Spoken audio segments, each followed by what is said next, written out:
Gek oor haar eie Afrika Ondier, episode 115.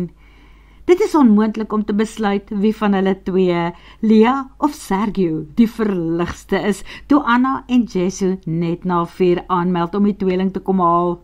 'n Ouer paar wat nogal verbaas rondkyk en sien dat Sergio se woonstel nog steeds basies netjies is, soos voor hulle inval, dat Gatto en haar nuwe babas nie pad gevat het nie, en dat hulle kindertjies skoon aangetrek, gelukkig en vas aan die slapende waantjies wag.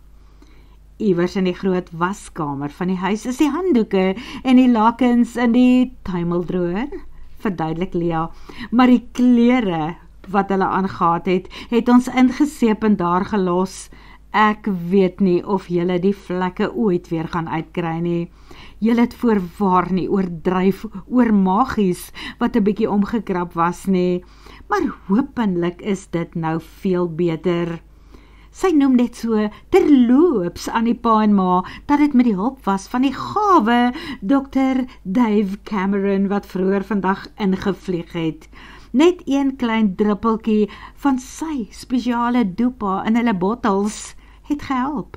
Dis niks verslawend nie, niks klandesien nie, en iets wat die man blykbaar altyd by hom hou.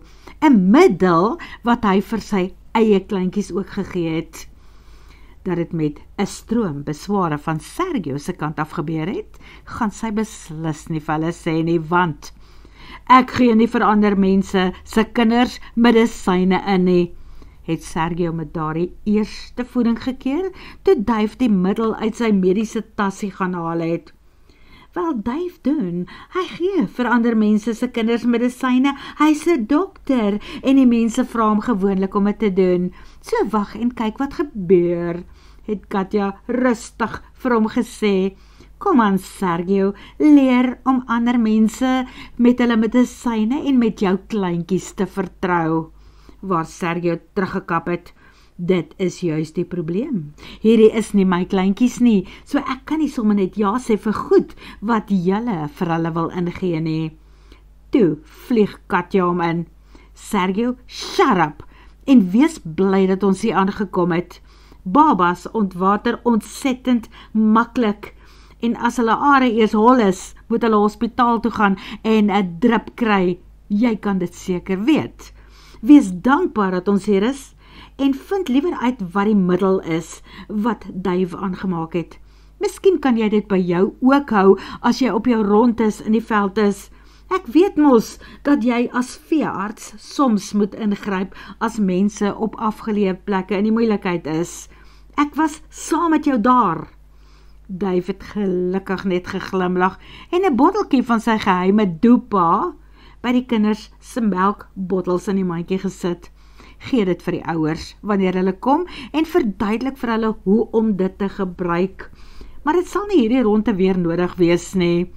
Laat hulle dit hou vir ander dag. Baie dankie vir jou hulp, Dave, het Lia dankbaar geantwoord en toe sy vir Sergio 'n verskriklike vuil kyk gegee. Dinge het so goed afgeloop en dit het so goed gehelp, dat met die 3 uur voeding alles amper normaal gevoel het. Teen daardie tyd het Lia en Sergio die woonstel in elk geval min of meer uitgesorteer en die wasgoed klaar gewas. En selfs Sergio het vir Dave dankie gesê, toe hulle 3 uur ingestap het om te kom kyk of alles reg is. Nie een van hulle het kans gesien vir nog 'n stel magies soos vanoggend nie. Daai doeke, woehoe! Lia het gevra, nou wat het dit veroorsaak? Wat veroorsaak diarree en poepkoors, het Dave lakonies gemymer. Almost nothing provokes it, but shit happens. En dit almal uitgebars van die lag en die ys is gebreek. Gelukkig. Wat het julle alles vandag gedoen en waar was julle? Wil Lia weet, terwyl Jesu en Anna nou die kleingoed se bagasie binne in hulle plek bymekaar maak. Hoekom vra jy sis, was ons te lank weg? Wil Jesu apologeties weet. Nee, julle het mos gesê julle gaan die hele dag wegbly. Eintlik het ons julle eers môre terug verwag. Nooit. Hy het onseker van haar na Sergio gekyk, asof hy verwag dat iemand nou gaan uitbars van die lag. En toe hulle dit nie doen nie, het hy maar begin verduidelik.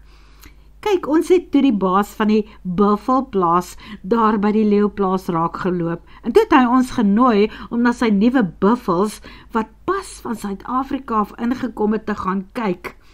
Daar ontmoet ons toe 'n vreeslike, interessante veearts en sy vrou, en toe sê hulle ons moet almal saam met hulle eet. Hulle het 'n verskriklike lekker vingerete vir veel meer mense voorberei. Toe sê ons ja, en terwyl ons gesels, toe sê die man, hy ken vir jou en vir Lia, en dat hulle julle op Navarra ontmoet het. Kan jy raai van wie ek praat? Ja, jy praat van Dr. Luca Willemse, besef Sergio. My maggies is hy hier in Mosambik. Ja, die einste en hy is hier. Ag nee man, nou wens ek dat ons saam met julle op die trip was. Ek sou hom bitter graag weer wou sien, sê Sergio. Nee Sergio, as julle twee saam met ons op die trip was, sou ek moes bly, het Anna lachend gekeer. Maar ons het toe 'n ander plan gemaak. Ons het hulle twee hiernatoe genooi vir die naweek. Hulle wil baie graag die leeuplaas en jou hospitaal ook sien, Sergio.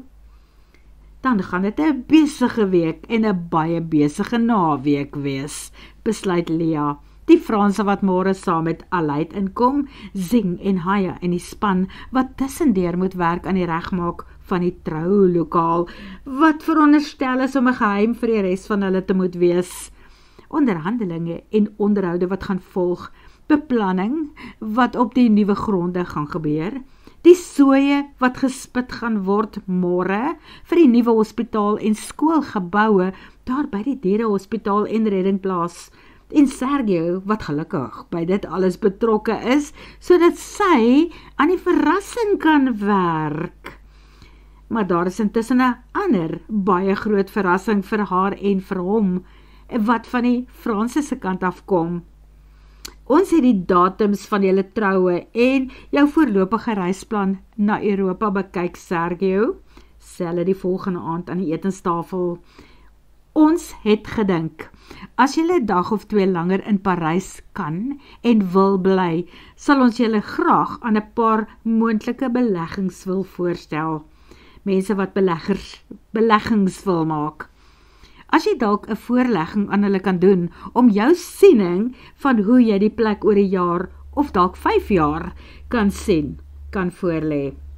Genigtig, het Sergio gebied. Dit is Afrika, ons kan beplan tot in aller ewigheid, maar niemand weet wat op die dag van môre vir ons wag nie. Dinge verander vreeslik skielik hier. Maar ja, ek het verseker 'n wenslys wat ek vir julle kan opstel en aan die mense voorlê. Wel, dit is al wat ons vra.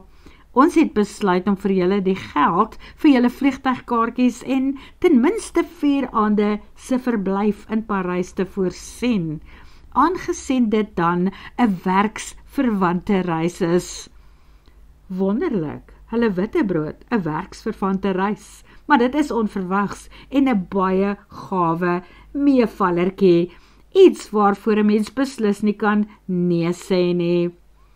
Soms lyk dit asof die Franse se entoesiasme oor alles hier in Afrika nooit opraak nie. En 2 mense wat hulle boonop positief opgewonde maak oor die hospitaal en kliniek wat binnekort hier opgerig word, is Dr. Arend Singh en Paula Danford, wat hier is vir hulle finale onderhoude en wel die werk gaan kry.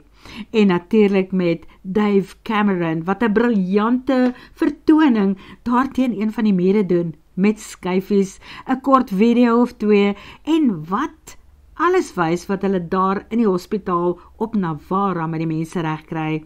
Dit voel vir almal asof dit die energie van opheffing is. Mag dit die aarde 'n beter plek maak. Sergio staan donderdagoggend voor die spieël en skeer.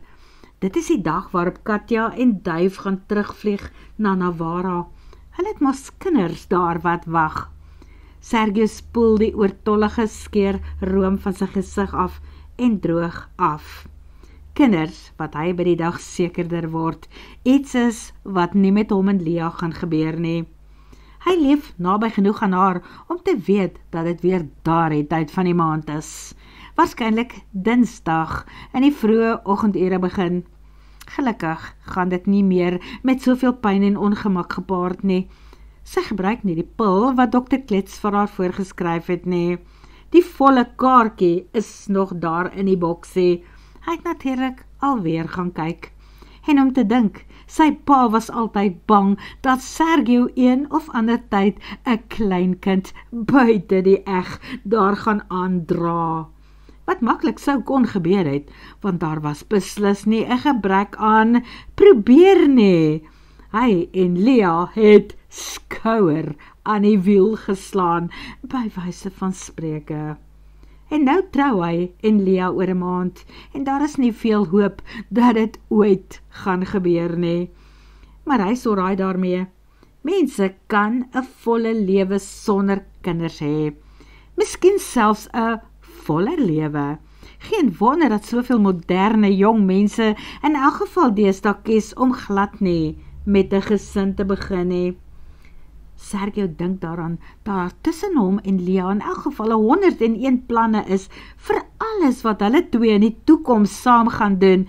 Net hulle twee het die lewe is in elk geval heeltemal te kort. Wat hulle wil doen is genoeg.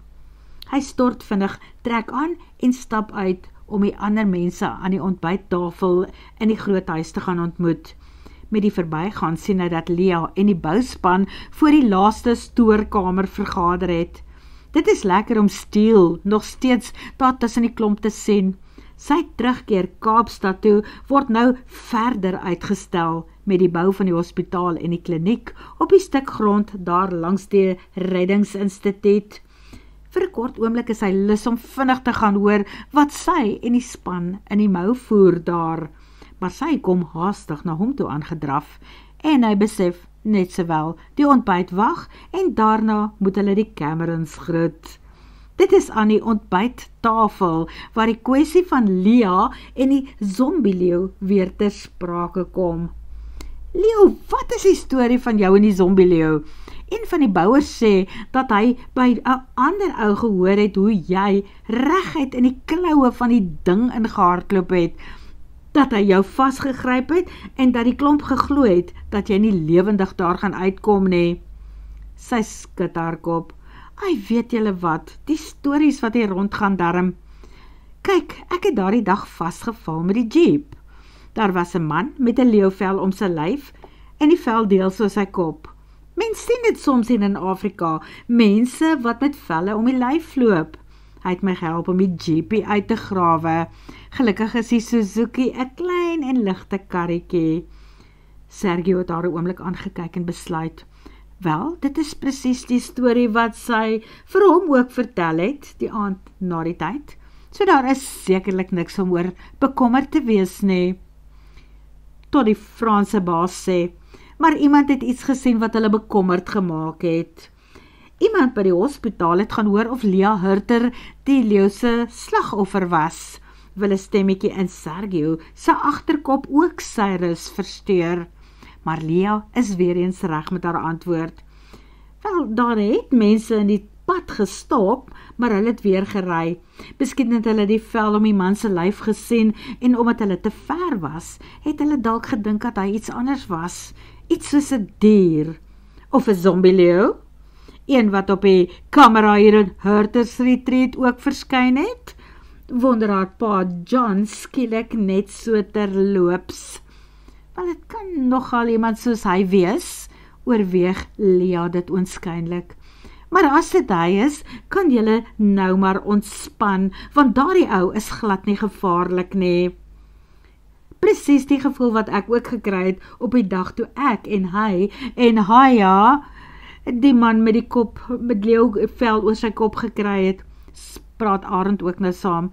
Ek het gedink is maar net 'n gewone ou, wat met die vel so om sy lyf geloop het. En toe het hy ons vreeslik geniet om ons te laat verdwaal.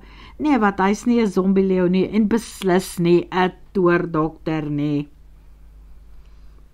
Makwakwa speel met sy hondjies, sy fifies, sy hyena babas. Hy hou van sy lewe soos wat dit nou is, selfs al mis hy sy broer nog soms. Hy het sy huisie, wat hy nou met sinke sterker en groter gemaak het, en toegepak het met bome en stompe. Jy sal nie weet dat dit daar is nie. Hy sy broer en sy familie by hom, en hy sien hulle elke keer wanneer hy in die blinkskottel kyk en te veel verlang. Sy kos is basies veldvleis wat hy uit strikke haal, of van ander roofdiervangste gaan afhaal. Wanneer hy sy leeuvel dra, gee die hyenas en die jakkalse pad. Wanneer hy sy hyenavel dra, is hy basies net pappa en mamma vir sy ou kindertjies. Die gewone klere van hom en sy oorlede broer spaar hy vir wanneer hy nodig het om tussen die ander lede van sy eie spesies te verskyn. Soos vandag, sy sout, sy vierhoutjies en sy lyfseep is op, en hy moet by 'n winkel uitkom. Hy kyk na die mettikais in sy hand, wat die man met die bakkie laas hier by hom gelos het. Hy weet dit is geld, hy het net geen idee hoeveel dit is nie. Die snoepie en kantien by die leeuplaas is waarskynlik die naaste koopplek aan hom. Maar sonder sy leeuvel mondering is dit gevaarlik om kortpad deur die kampe te steek. Hy maak die fifies in hulle hokkie toe en begin voetslaan na die groot pad toe. Daar het hy 'n ou boet, Makwakwa, al tevore 'n taxi gevang om leeuplaas toe te gaan.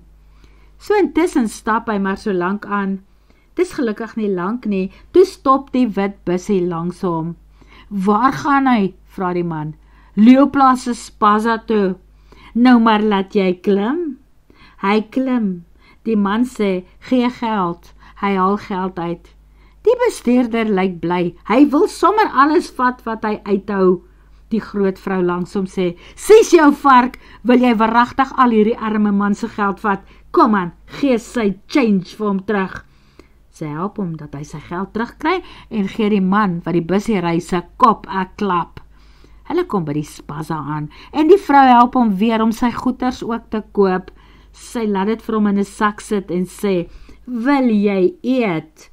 Hy sê ja, hy wil eet, hy is honger. Sy vat weer geld by hom, hy vertrou haar. Toe bring sy kos by die bord, daar is lepel by. Hy sukkel te veel by die lepel, hy het gelukkig sy vingers by hom. Hy eet met sy eie hand. Die vrou kyk hom nie snaaks nie, maar sy eet by die lepel. Daar is baie mense vandag hier by die sanctuary, wit mense wat ander tale praat. Hy kyk hulle nie reguit nie, hy ken daai een, die een wat daar by hulle is, die groot een. Dit is die diereman wat hulle roep 'n veearts. Jy mis daai man nie sommer nie. Hy's langer as die ander. Hy's ook die man van die mooi enetjie met die sandkleur bossiekop met daai boksiekar. Daai enetjie, sy's nie vandag hierby nie. Daarna raak Makwakwa haastig. Hy moet huis toe gaan. Hy het 5 honde daar by die huis, sê hy vir die vrou. Het jy? Nou maar wag net hier.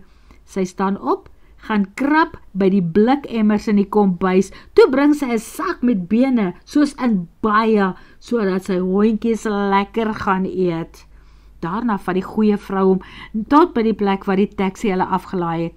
Sy sê, nou sit jy hier en jy wag. As die man van die taxi weer verkyk bykom, dan klim jy, en dan gee jy vir hom net daai bietjie geld. Sy wys vir hom die geld wat hy sal betaal vir sy terugrit.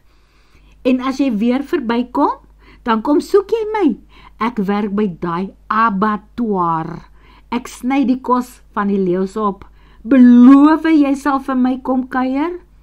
Ja, hy sal. Dit is die eerste keer dat 'n vrou bemoeienis met hom maak. 'n Vrou goed is vir hom. Hy gaan sit daar en wag vir die taxi. Naby hom sit manne op hulle gatte. Hulle eet ook pap en chak.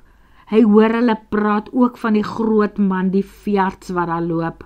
Hy hoor hulle praat ook van 'n wit man met die bakkie wat gesê het, "Daai man, hy het my vrou gesteel. Julle moet hom gaan doodmaak. Julle moet haar vir my terugbring. Die tyd raak nou min. Daai man, hy vat my vrou want hy gaan trou by haar. Ek soek nie daai ding nie. Ek sal julle baie geld betaal as julle daai vrou vir my bring." Die dat Makwakwa hulle nou mooi kyk by die oog. Hy maak seker dat hy sien hoe hulle lyk. Toe weet hy, dis hulle wat deser dae daar by die bouperseel naby aan sy huis plak.